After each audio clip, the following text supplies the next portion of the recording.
आकाशवाणी हाफलॉन्ग सुनने वाले सभी श्रोताओं को मेरा यानी कि सिद्धार्थ पांडे का प्यार भरा नमस्कार। मैं इस हफ्ते लेकर हाजिर हूँ आपका बहुत ही पसंदीदा और प्यारा सा प्रोग्राम जिसका नाम है हाफलॉन्ग डायरी। दोस्तों, आज के हाफलॉन्ग डायरी प्रोग्राम में हम बातें करने वाले हैं पिछले कुछ महीने से चर्चा में रहने वाली डिमासा फिल्म वाइफरी के बारे में। आपको बता दें कि ये फिल्म बड़े पर्दे पर रिलीज होने वाली पहली डिमासा कॉमर्शियल फिल्म है, first big screen commercial Dimasa feature film. दोस्तों, आज बहुत ही खास दिन है हमारे लिए और आप सब सुनने वाले श्रोताओं के लिए, क्योंकि इसी फिल्म से जुड़े बहुत सारे मेहमान इस स्टूडियो में आज हमारे साथ मौजूद हैं। आइए सबसे पहले उनका मैं परिचय आपसे करवा देता हूं। सबसे पहले स्वागत है इस फिल्म के प्रोड्यूसर मैडम सपना दावलागुपु जी। आप नमस्कार जी सभी को मेरे तरफ से शुभकामनाएं, हार्दिक स्वागत और नमस्ते। जी, साथ में हैं इस फिल्म के दूसरे प्रोड्यूसर सर कुलेंद्र दावलागुपु जी। सर, आपका बहुत बहुत स्वागत। बहुत बहुत धन्यवाद और सभी को नमस्कार जी। और दोस्तों, आइए अब आपसे मैं परिचय करवा देता हूं इस फिल्म की लीड एक्ट्रेस। उनका नाम आप सभी को पता ही है, फिर भी उनका परिचय के साथ उनका नाम एक बार लेते हैं। नेहा बोडो, आपका बहुत बहुत स्वागत है। थैंक यू सो मच, धन्यवाद, नमस्ते सबको। जी। और इस फिल्म के एक्टर विवेक बोडोसा का भी इस कार्यक्रम में हम स्वागत करते हैं। नमस्ते जी। सबसे पहले टीम वाइफरी को आकाशवाणी हाफलॉन्ग की ओर से इस फिल्म के सक्सेस होने पर और इस फिल्म को हमारे बीच लाने के लिए बहुत बहुत आभार, शुभकामनाएं और आने वाले दिनों के लिए आकाशवाणी हाफलॉन्ग की ओर से आप सभी को बधाई। थैंक यू जी। अब मैं आपसे शुरू करूंगा, सपना मैडम या सर भी आप बोल सकते हैं कि इस फिल्म को बनाने के पीछे का जो स्टोरी है, कैसे ये फिल्म बनाने की सोच आई और किस तरीके से ये फिल्म बनना संभव हुआ जो आज एक हिस्ट्री हो चुका है। ये सवाल का जवाब मैं देना चाहूँगा। जी। तो ऐसा है, ज़्यादातर लोग मुझे पॉलिटिशियन के हिसाब से जानते हैं। जी सर। लेकिन पॉलिटिशियन के अलावा मेरा एक दूसरा परिचय भी है। मैं एक्चुअली इंडिया का जो एक प्रेस्टिजियस इंस्टीट्यूट है, जी, film and television institute of India, FTII, जो पुणे में है, जी, वहाँ मैंने 3 साल का post graduate diploma in cinema with जी। स्पेशलाइजेशन इन फिल्म डायरेक्शन, ऐसा कोर्स मैंने किया, बहुत साल पहले किया। जी सर। मैं उसके बाद मैं बॉम्बे में भी कुछ काम भी किया। लेकिन बाद में मैं पॉलिटिक्स में बाय डिज़ाइन तो नहीं, लेकिन एक प्रकार से पॉलिटिक्स में ज़्यादा एक्टिव होने लग गया। जी। इसके लिए मैं फिल्म में ज़्यादा फिर मैं एक्टिव हो नहीं पाया। तो मैं जब हमारे यहाँ डिमासा ऑटोनोमस काउंसिल का मैं जो एग्जीक्यूटिव मेंबर EM के नाते जब मैं दायित्व निभा रहा था, जी। 10 साल पहले, उस समय में यहाँ के कुछ नौजवानों लेड बाय मिस्टर जेट नुनिशा, जी, जो अभी NDH में NDH का जो सत्ताधिकार है, जी, जी, तो एक स्टोरी लेके आया। साथ में उसका साथ में था दीपंकर मैच डिफूसा। जी, ये दोनों लड़का ने मेरे पास आया और उन्होंने बोला कि हम एक फिल्म बनाना चाहते हैं। जी। तो उन लोगों ने कहानी सुनाया। तो क्योंकि मुझे भी फिल्म का साथ पहले से मेरा संपर्क था, एक प्रेम था, जी। तो मुझे लगा कि इस स्टोरी में दम है, तो इसको एक अच्छा से एक फिल्म बनाया जा सकता है। जी।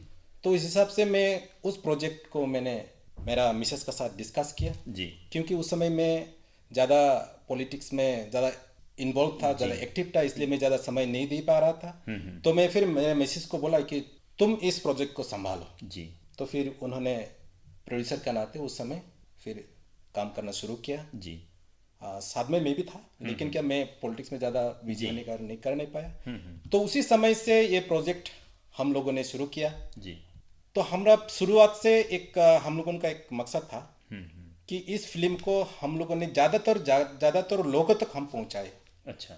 ये केवल कुछ लोगों तक सीमित ना होए, ये केवल फेस्टिवल के लिए फिल्म नहीं, जी, बड़े पर्दे पर सिनेमा हॉल में जी, आके लोग ये पिक्चर को देखें।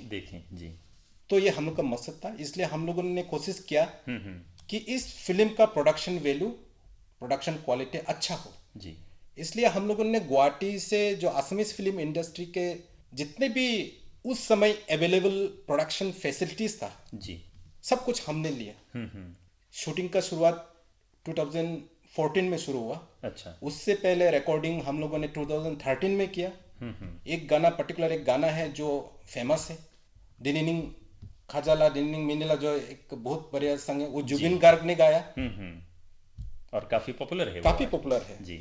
तो उस हिसाब से हम लोग को प्रोडक्शन वैल्यू हम लोग हाई रखने की कोशिश किया और उसमें हम लोग कामयाब भी हुआ। जो अभी 10 साल हम लोग को लगा ये फिल्म कंप्लीट करने में, जी। वो अलग अलग कारण वजह था उसका।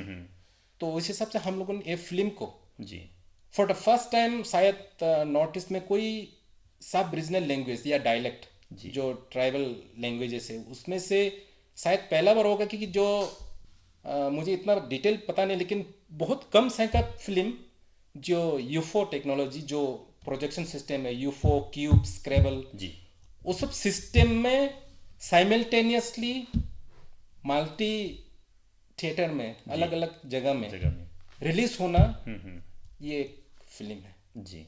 श्रोताओं को यहाँ बता दूं कि हमारे इस मेहमान में जो वाई फ्री टीम के प्रोड्यूसर हैं सपना मैडम और सर कुलेंद्र जी, जैसा सर ने बताया कि ये दोनों हस्बैंड वाइफ हैं। मैडम, जब सर ने इस प्रोजेक्ट के बारे में बातचीत किया आपके साथ और आपको इसको आगे बढ़ाने के लिए, क्योंकि सर तब पॉलिटिकली एक्टिव थे, समय उतना नहीं दे पा रहे थे, तो आपका रिएक्शन उस वक्त कैसा था और आपके दिमाग में क्या चल रहा था तब? जब उन्होंने ये प्रोजेक्ट के बारे में मुझे बताया था, I was like oh my God, ये प्रोजेक्ट वो दे रहा है, और उस टाइम मेरा बेबी भी छोटा था। जी। देन कोशिश किया, फास्ट शूटिंग तो जुबिनगढ़ का हुआ था जी, और उसके बाद फिर एक्ट्रेस वगैरह का सिलेक्शन भी नहीं हुआ था। तो काफ़ी दिक्कत आया मेरे लिए, तो टोटली एकदम एब्सोल्युटली न्यू सब्जेक्ट था, बिकॉज फिल्म से तो मेरा कोई लेना देना नहीं था। I was an economics student, तो उससे काफ़ी कुछ सीखने को मिला, देखने को मिला। एब्सोल्युटली मेरे लिए तो टोटल न्यू सब्जेक्ट था। मतलब कुछ हर रोज में नया एक सीख रहा था उसमें। ओके जी। प्रोजेक्ट के साथ साथ आप भी इस चीज़ को सीखती चली आई। ओके सर, आपसे अब ये जानना चाहूँगा कि कास्टिंग को लेकर किस तरीके से इस पर आप लोगों ने काम किया और कितनी दिक्कत आई या इजीली ये सब हो गया? कुछ तो कोशिश करना पड़ा जी। इसमें पर्टिकुलरली जेड न्यूडिशा का कंट्रीब्यूशन काफ़ी है कास्टिंग में जी। और बाकी हम लोगों का जो टीम है, टीम लोगों का काफ़ी कंट्रीब्यूशन है। पर्टिकुलरली ये अनंतो बोरा, जो इस फिल्म में 2 डायरेक्टर है। ओके। उसमें अनंतो बोरा और दीपंकर मैस डिफूसा जी, तो उन लोग हैं, और साथ में टेक्निकल डायरेक्टर टपोजिट डॉक्टर बोरा जी। तो इन लोगों का टीम का काफ़ी कंट्रीब्यूशन रहा है ये कास्टिंग सेलेक्ट का हम लोगों का करने में। और हम लोगों ने फिल्म शूटिंग करने से पहले हम लोगों ने 2 वीक्स का एक वर्कशॉप माईबंग में करवाया, जहाँ पे जितने भी पोटेंशियल जो एक्टर एक्ट्रेसेस है, मतलब ऑल न्यू कमर्स, तो उन लोगों को हम लोग बुलाया और वहाँ में हम लोगों ने वो 2 वीक्स का वर्कशॉप किया। वो वर्कशॉप का बाद में ही हम लोगों ने सिलेक्शन किया है। ओनली एक्सेप्ट जो थोड़ा बहुत एक्सपीरियंस था उसमें, वो हम लोग का इस कास्ट में वो नीतू बर्मन राजू, वो तो पहले से थोड़ा बहुत इस मीडियम के साथ जुड़ा, कैमरे के साथ वो परिचित थे पहले से, उसका तो सिलेक्शन है। लेकिन बाकी मैक्सिमम कास्टिंग वर्कशॉप के बाद हम लोग देखा है कि यहाँ ये कास्टिंग के लिए ठीक है, ये पर्टिकुलर ये कैरेक्टर्स के लिए ठीक है, वो कैरेक्टर के लिए वो व्यक्ति ठीक है। उस प्रकार से हम लोगों को उसमें देखने को मिला वर्कशॉप में। ओके। इस फिल्म की एक्ट्रेस उनसे बात करते हैं। नेहा बोडो जी जी, आपसे ये जानना चाहूँगा कि वाई फ्री जो फिल्म है ये कैसे आपके साथ आया, या आपका कनेक्शन इसमें आप काम करेंगे ये कैसे हुआ, इंट्रोडक्शन कैसे हुआ वाई फ्री और आपके बीच? सबसे पहले मेरा ये जो फिल्म का लीड एक्टर है नीतू बर्मन राजू, उनके साथ मेरा पहले से जान पहचान था एक्चुअली। तो मुझे इतना, मतलब मैं तब कॉलेज जाती थी तो ज़्यादा इतना इधर उधर का खबर मैं नहीं रखती थी, लेकिन उनसे बात होता था, दोस्त थे पहले से ही, जान पहचान था। तो उन्होंने एक दिन बताया कि सुन ऐसा कुछ ऑडिशन है, तुम देना पसंद करोगे? मैंने बोला कभी नहीं दिया मैं तो, लेकिन ट्राई कर लेते हैं, शायद से कुछ तो एक्सपीरियंस होगा नया ज़िंदगी में सोच के उन्होंने बुलाया। तो थोड़ा खबर इधर उधर से लेके मैं बाद में ऑडिशन देने गई। ऑडिशन देने गई तो वहाँ पे उन लोगों ने सिलेक्शन किया कुछ लोगों का, और फिर उन सिलेक्टेड लोगों को लेके जाके फिर वर्कशॉप कराया था माईबांग में, जैसे सर ने बताया था। तो वर्कशॉप करने के बाद वहाँ से 14 डेज़ का वर्कशॉप था माईबांग में। तो यहाँ से हाफलोंग से जाके माईबांग में रहना, फिर वहाँ पे जाके वर्कशॉप करना, फिर वर्कशॉप करने के बाद भी मेगा ऑडिशन बोले कि क्या बोलूँ, वो भी एक हुआ था प्रोड्यूसर के घर पे गुवाहाटी में। हम लोगों को वहाँ पे वो डिनिनिंग खजाला जो गाना था वो 2014 को शूट हुआ था जनवरी को, तो उसके शूटिंग के लिए हम लोग को लेके गया था। तो लेके जाने के टाइम वहाँ पे भी मतलब आई गेस हम लोग प्रोड्यूसर्स जो है वो थोड़ा कंफ्यूज थे तब भी कि किसको लेंगे अभी मेन लीड एक्ट्रेस के लिए। तो उन लोगों ने बुलाया, फिर और एक ऑडिशन हुआ मेन लीड के लिए, तो उनमें से उन लोगों ने मतलब मुझे कास्ट किया। तो थैंक यू सो मच मेरे प्रोड्यूसर्स को।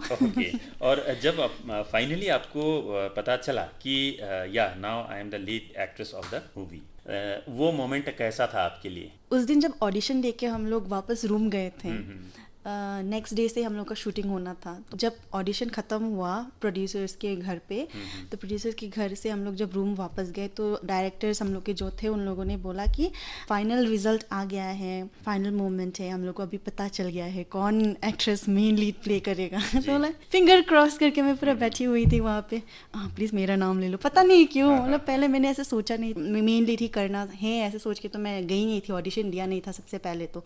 लेकिन जब मैं फिंगर क्रॉस करके वहाँ पे बैठी थी तब आई रियलाइज कि हाँ शायद मुझे मेन लीड ही रोल करना है ऐसा। तो बाद में डायरेक्टर्स ने कहा कि तो कल से जो शूटिंग करेंगे हम लोग वहाँ मेन लीड एक्ट्रेस होगा नेहा बोरो। मैं like I couldn't express the feeling actually, एक सेंस ऑफ रिलीफ था, पता नहीं, आई वाज वेरी हैप्पी वही बोल के। ओके। और एक्टिंग के बारे में क्या आपने इस फिल्म करने से पहले या बचपन से ही आपका कुछ रुचि या हॉबी इस तरीके का कुछ था एक्टिंग को लेकर? हाँ, बचपन से मुझे नाच गाने का बहुत शौक होता था। मतलब ऐसा मैं स्कूल फंक्शंस वगैरह ऐसे में भी बहुत पार्टिसिपेट किया करती थी। जब भी टीवी में देखती थी तो हीरोइन को डांस करते हुए देखती थी, तो हीरोइन को डांस करके देखते टाइम मैं सोचती थी कि कितना मज़ा आता होगा ना, सामने मेन लीड एक्टर मतलब परफॉर्म करे, पीछे बैक डांसर्स होगा। तो मेरे साथ भी वो हो गया फाइनली। ये बहुत अच्छा एक हैप्पीएस्ट मोमेंट था आपकी लाइफ में। जी विवेक बोडोसा जी, आपका जुड़ना इस फिल्म के साथ कैसे हुआ? इस फिल्म में जुड़ने का राज तो मेरा फेसबुक अकाउंट। ओके। तो मेरा फेसबुक अकाउंट में एक डीपी है जो मैंने पिकनिक के समय खिंचवाया था। तो उसी प्रोफाइल पिक्चर को मिस्टर जैद नुनिसा जो कास्टिंग डायरेक्टर है उन्होंने देखा, तो शायद उसको एक्टिंग का पोटेंशियल शायद देखा होगा। तो उन्होंने मुझे फ़ोन किया मैंने इस फिल्म के लिए। तो उस वक्त तो मैं बिल्कुल भी राज़ी नहीं था। तो एनी हाउ उन्होंने मुझे कन्विंस किया, मैंने मुझे बाउंड कर दिया इस फिल्म में मैंने हिस्सा लेने के लिए। तो वही था मैंने इस फिल्म में मेरा किरदार निभाने का राज। जी। और जब फिल्म करके आपको कैसा लगा? सबसे पहले तो मैं जब माईबांग पे शूटिंग हुआ था तब मुझे बिल्कुल भी पसंद नहीं था शूटिंग करना। मैंने बिहाइंड द कैमरा मैंने खड़ा होकर दूसरा को देखना और मैंने खुद कैमरा के आगे शूटिंग करना दोनों बहुत फ़र्क है। तो सबसे पहले तो मुझे किसी भी तरह से मैंने मेरा रोल कंप्लीट करना है और मुझे वहाँ से भागना है। तो बाद में मुझे रियलाइज़ हुआ नहीं, लाइफ में ऐसा भी कुछ काम करना है जो मैंने आपको मैंने बड़ी सीख दे। वही हुआ मेरे साथ। मैंने मेरा प्रोड्यूसर के साथ भी इस मूवी के दौरान ही इंट्रोडक्शन हुआ। हालांकि वो मेरा सिस्टर की बैचमेट है, मैं नाम से पहचानती थी उसको, लेकिन मिला नहीं इन पर्सन। तो इसी मूवी के दौरान मिला। हमारा रिश्ता अभी बहुत स्ट्रांग है और मैं शुक्रगुजार हूँ प्रोड्यूसर का जो मेरे हुनर को पहचाना और मुझे एक्सेप्ट किया इस रिंघम कैरेक्टर के लिए। जी। और रिंघम कैरेक्टर का रोल मतलब किस तरीके का उस फिल्म में मतलब दर्शाया गया है और आपको कैसा लगा उस चीज़ को? रिंघम बहुत ही सुलझा हुआ लड़का है जो एडाप्टेड सन है। मैंने मेन लीड एक्टर का पिताजी ने मुझे एडाप्ट किया था, तो एडाप्ट करके मैंने अपने बेटे जैसे ही पाला। तो रिंघम का कैरेक्टर उसके पिताजी के देहांत के बाद मैंने उसके भाई जो संसरिंग है मेन लीड एक्टर है उसको कैसे मैंने गाइड करे, उसे उसकी कामों में कैसे हेल्प करे, वो किरदार निभाना था मुझे। तो उसमें इमोशंस की बहुत ज़रूरी थी। मुझे डर था मेरा इमोशंस शायद ही व्यूवर्स के साथ कनेक्शन शायद कम हो सकता है, सोचना था ऐसा सोचा मैंने, लेकिन ऐसा नहीं हुआ। मैंने by the grace of God मैंने मेरा एक्टिंग को मैंने अप्रिशिएट किया जी। जिस चीज को देखकर अभी आप बहुत ही खुश हैं और सेटिस्फाइड हैं अपने काम से, है ना जी। नेहा जी, जब आपका शौक बचपन से ही नाचने गाने की तरफ था और टीवी में फिल्मों में एक्ट्रेस को देखकर आप उससे इन्फ्लुएंस होती थी, तो जब ये फिल्म करने का आपको मौका मिला तब टीवी में जो देखा हुआ और खुद का एक्सपीरियंस जो चल रहा था वो कैसा आसान था या कितना मुश्किल था? मेरे ख्याल से अगर आप मन से सोचते हैं कि कर सकते हैं तो कर सकते हैं, लेकिन एक्सपीरियंस वो एक बहुत नया एक्सपीरियंस था। एक सीन याद है मुझे, प्रोड्यूसर मैम भी थी साथ में, हम लोगों का गाना का शूट चल रहा था। उसमें मुझे रोना था एक्चुअली, और रोना था और ऊपर से बारिश होना था तो 6 टैंकर पानी लगा मेरे ऊपर गिराने के लिए। हाँ, बारिश तो नहीं था बिल्कुल भी, सब लोग वहाँ पे मतलब सूखे खड़े हुए थे साइड में और मैं वहाँ पे अकेली भीगी हुई और आपसे जानना चाहूँगा कि जब हम ये फिल्म अब देख रहे हैं तो बहुत बेहतरीन है, अच्छा लग रहा है, तो कैसी मुश्किलें या कठिनाई आपको हुई इस फिल्म को शूट करने में, और कुछ किस्सा हो जो आप शेयर करना चाहें? भी कुछ ऐसा हुआ कि एक डायलॉग के लिए बारंबार रिटेक ऐसा हुआ हो? वो एक सीन है, वो कभी नहीं जाएगा मेरे दिमाग से। उसमें मुझे सिर्फ बोलना था 100%। वो 100% के लिए मैंने शायद से 10 बार रिटेक दिया है। वही एक्सपीरियंस। बाकी तो मतलब हम लोगों का जो टेक्निकल डायरेक्टर था वो बहुत ही हेल्पफुल था, तो उन्होंने बहुत मदद किया है। तो जस्ट बिकॉज सब लोग इतने सपोर्टिव थे उस टाइम, तो वो कभी फील नहीं हुआ कि बहुत मुश्किल हो रही है मुझे, ऐसा कभी फील नहीं हुआ मुझे। ओके जी। अब सर आपसे पूछना चाहूँगा कि किसी भी नए काम को पहली बार करने में तो मेहनत दुगना तो लगता है। अब आगे कोई करे उसके लिए एग्जाम्पल एक सेट कर दिया है आपने, लेकिन पहली बार करना वो अलग होता है। तो वो पहली बार करने में, कंप्लीट नए लोगों के साथ काम करने में, इन सब को कोप अप में, जैसा बहुत सारे इस फिल्म से जुड़े तकनीकी स्टाफ हो या अलग अलग लोग हो, अलग अलग जगह से जुड़े हुए हैं, शायद भाषा की भी कभी कठिनाई आई होगी, तो ये सब चीज़ों को लेके आगे बढ़ना कितना आसान था या कितना मुश्किल था? आप इसके बारे में क्या कहना चाहेंगे? ये तो काफ़ी मुश्किल था बहुत, क्योंकि ये जैसे आपने कहा है, और पर्टिकुलरली डिमासा फिल्म इस स्केल में पहले कभी नहीं हुआ, इसलिए हमारे लिए भी एक नया एक एक्सपीरियंस था ये। तो पूरा ये फिल्म प्रोडक्शंस का जो पूरे एलिमेंट्स को पूरा इकट्ठा करके उसको कोऑर्डिनेशन करके अच्छे से उसको एक फाइनल प्रोडक्ट बनाने में हमें काफ़ी तकलीफ हुई। उसमें काफ़ी तकलीफ आई, लेकिन वही फिनेंशियल क्या बात है। बाकी सब ये फिल्म, क्योंकि हम लोगों का मेनली तो फिनेंशियल कॉन्स्टेंट्स था, जिसके वजह से ये हम लोगों का 10 साल लग गया जी। और अलग अलग कारण भी था, जैसे हाफलोंग में कोई सिनेमा हॉल नहीं, वो भी वन ऑफ द फैक्टर्स था जी। क्योंकि अल्टीमेटली जो फाइनल प्रोडक्ट हम दिखाएंगे उसको तो कोई एक आउटलेट चाहिए, और पर्टिकुलरली हाफलोंग में चाहिए, क्योंकि हाफलोंग एक डिमासा लोगों का एक केंद्र है जी, हार्ट है जी। तो उस हिसाब से हम लोग को चाहिए। तो अलग अलग प्रकार का हम लोगों का तकलीफें आए, लेकिन सब तकलीफ को हम लोगों ने तोड़ के हम लोगों यहाँ तक अभी आके पहुँचा है जी। क्योंकि इसमें काफ़ी सब लोगों का, हमारे वाइफरी टीम का जितने भी मेंबर्स है, यहाँ के actor actresses, directors, technical director और बाकी जो टीम, सिनेमाटोग्राफर, एडिटर जी, इवन कलरिस्ट, सभी का इसमें साउंड डिज़ाइन जिन्होंने किया उनका भी, सभी लोगों का इसमें काफ़ी अच्छा कंट्रीब्यूशन रहा, अच्छा सपोर्ट रहा, जिसके वजह से ये फाइनल प्रोडक्ट हम दर्शक के सामने प्रस्तुत करने में कामयाब। जी, अब हम सर कुलेंद्र दावलागोगु जी की ओर से एंटरटेनमेंट के वर्ल्ड में हम क्या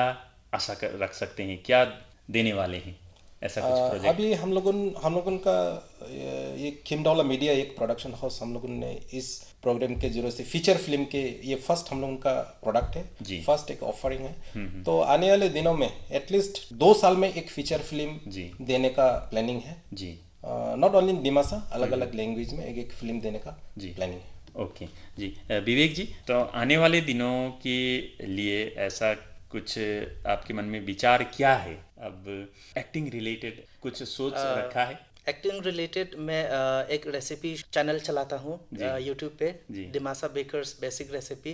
तो ये सब काम में भी क्रेडिट जाता है हमारे वाइफरी टीम को। अच्छा। क्योंकि रेसिपी शो हो या कुछ और, एक्टिंग तो ऐड करना ही है तो मुझे वाइफरी के थ्रू ही एक्टिंग करने का, कैमरा फेस करने का, डायलॉग डिलीवरी करने का, लाइटिंग कैसा होना है, वो सब आइडियाज वाइफरी के थ्रू ही आया है। वाइफरी को मैं तहे दिल से शुक्रगुजार हूँ, उसी से मुझे ये सब कुछ करने का आइडिया मिला जी।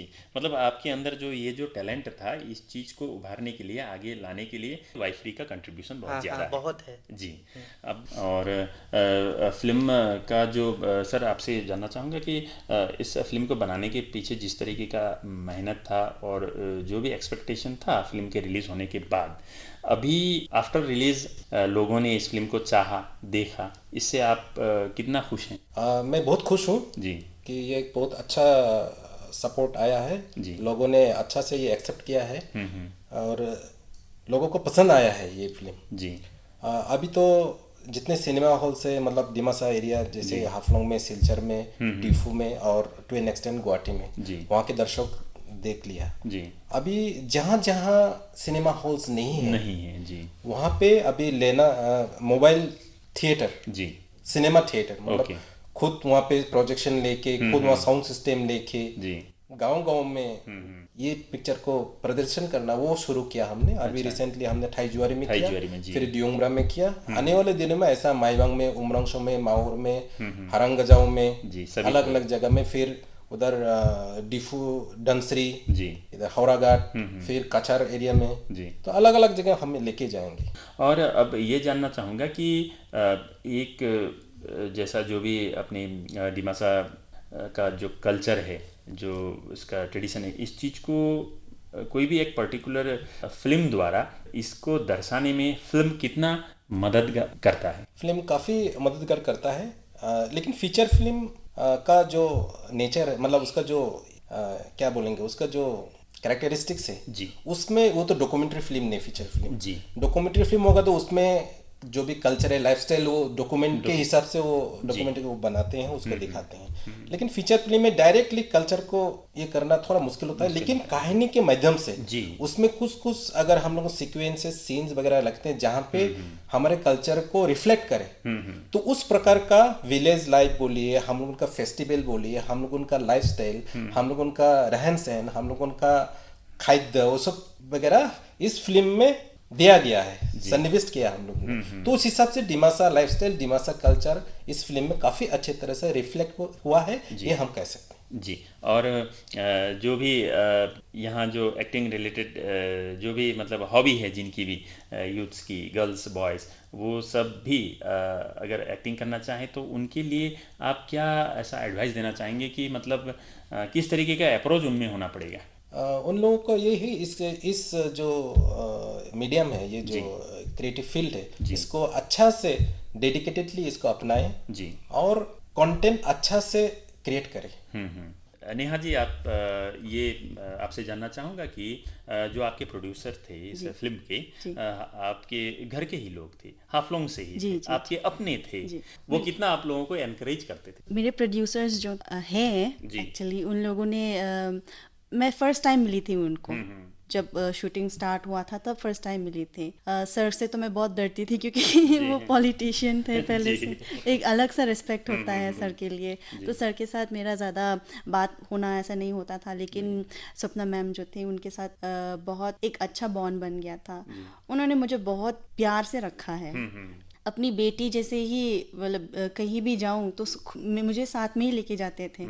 इनफैक्ट हम लोगों का जब शूटिंग के वो एक रोमांटिक सॉन्ग है शारीहा, तो उसके लिए जब हम लोगों को कॉस्ट्यूम डिज़ाइन करना था, वो कॉस्ट्यूम भी मैम ने डिज़ाइन करके दिया था। जी, इसका मतलब बहुत मतलब सपोर्टिव। हाँ, बहुत सपोर्टिव जी। कार्यक्रम के आखिरी पड़ाव में हम आ रहे हैं। सर आपसे अब ये जानना चाहूँगा कि चलते चलते आपका जो ओवरऑल एक्सपीरियंस इस फिल्म को लेकर के वो कैसा रहा, कैसा अनुभव, खट्टा मीठा अच्छा प्यारा जो भी है, थोड़ा हम जानना चाहेंगे। ना ये तो बहुत जैसे फिल्म में सब कुछ है इस फिल्म में। इसमें ड्रामा है, कॉन्फ्लिक्ट है, ट्रेजेडी है, कॉमेडी है जी, वो सब कुछ एक्सपीरियंस जैसे फिल्म में है जी, उसी प्रकार मेरे एक्सपीरियंस भी इस फिल्म का बनाने में ऐसा है, वैसा ही है। हाँ, तो ये मेरे लिए भी एक बड़ा लेसन रहा है जी, क्योंकि फीचर फिल्म बनाने का पर्टिकुलरली मैं जब फिल्म शूटिंग के दौरान, प्रोडक्शन के दौरान मेरा उतना ज़्यादा कंट्रीब्यूशन या मैं क्योंकि उस समय मैं पॉलिटिक्स में ज़्यादा एक्टिव होने के कारण मैं उतना ज़्यादा समय दे नहीं पाया, लेकिन पोस्ट प्रोडक्शन स्टेज में जी, एडिटिंग से लेके लास्ट स्टेज जी, मतलब सेंसर सर्टिफिकेट लेना तक जी, फिर क्यूब के लिए, यूफो के लिए, स्क्रैबल के लिए जब मास्टरिंग करने तक का जो एक्सपीरियंस लिया रहा पोस्ट प्रोडक्शन का, ये मेरा लिए भी एक बहुत बड़ा एक अनुभव था।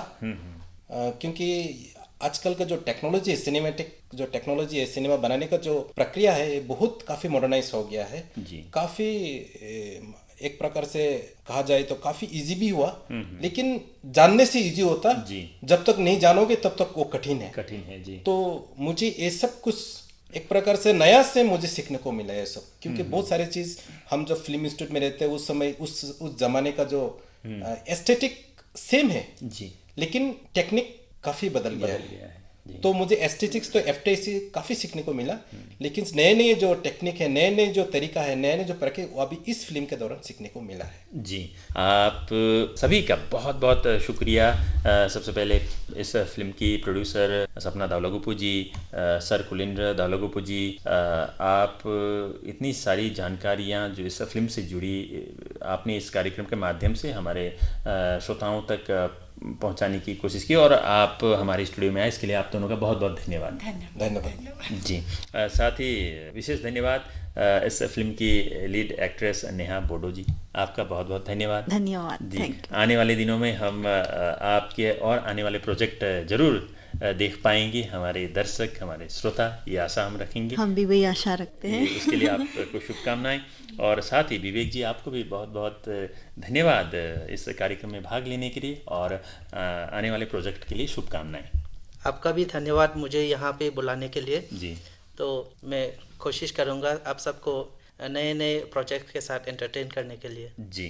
श्रोताओं, आकाशवाणी हाफलॉन्ग की ओर से टीम वाईफ्री के चारों मेहमानों का हम तहे दिल से शुक्रिया अदा करना चाहेंगे।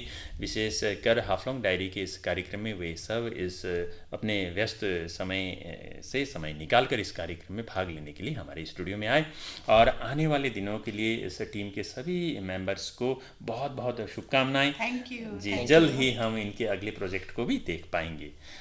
चलिए श्रोताओं, आज के लिए इतना ही। आकाशवाणी हाफलॉन्ग सुनते रहिए। अब आपके दोस्त सिद्धार्थ पांडे को इजाज़त दीजिए। आप सभी का बहुत बहुत धन्यवाद। नमस्कार।